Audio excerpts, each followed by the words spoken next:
સ્વાદિષ્ટ પોતાયા બનાવવાની રીત. ઘઉંનો અને બાજરીનો લોટ લેવાનો. પહેલાં સૌ પ્રથમ મેથી એડ કરીશું આપણે અંદર.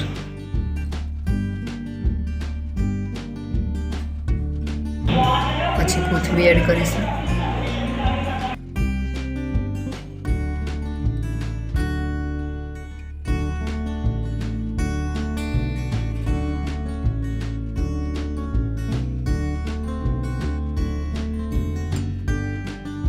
પ્રથમ મરચાંનો અને લસણનો પાવડર નાખીશું.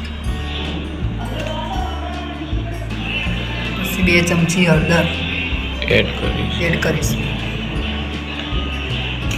પછી 2 ચમચી મરચું એડ કરીશું.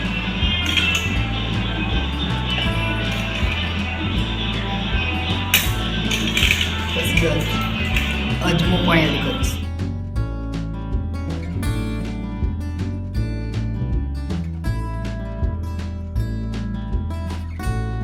મીઠું એડ કરીશું.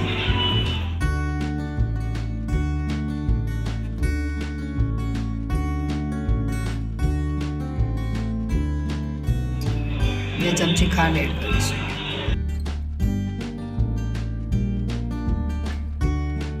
ચાર ચમચી તેલ એડ કરીશું.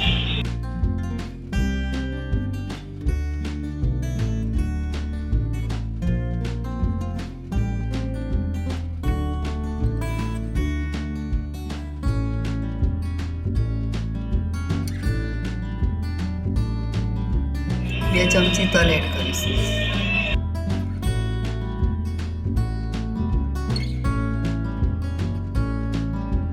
આ રીતનો મસાલો તૈયાર કરી દીધો છે.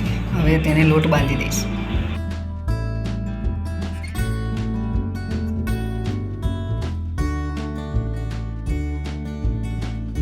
તો આ રીતે બધો જ મસાલો આપણે તૈયાર કરી દીધો છે.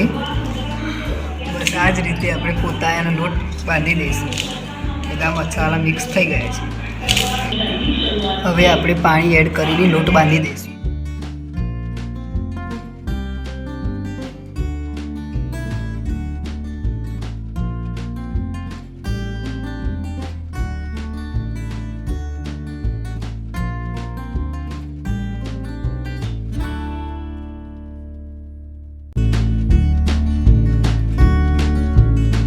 આપણે પોતાનો લોટ તૈયાર કરી દીધો છે.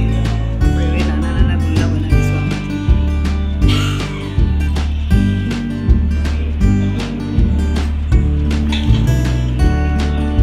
બસ હવે આપણે આ રીતે વણી દઈશું.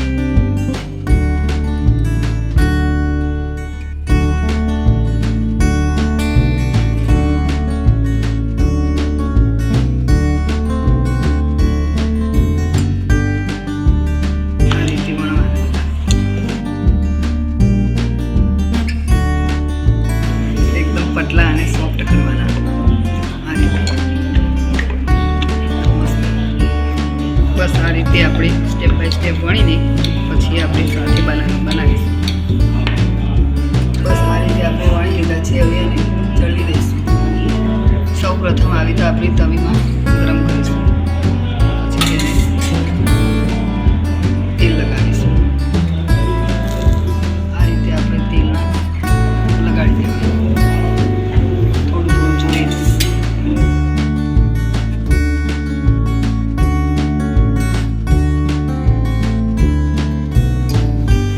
બસ આ રીતે આપણે તેલ લગાડીને સોફ્ટ અને પીચા એકદમ ટેસ્ટી પોતાયા બની જશે. આપણા સ્વાદિષ્ટ થેપલા તૈયાર થઈ ગયા છે. તમે જોઈ શકો છો. દહીં સાથે ખાવા, ચા સાથે પણ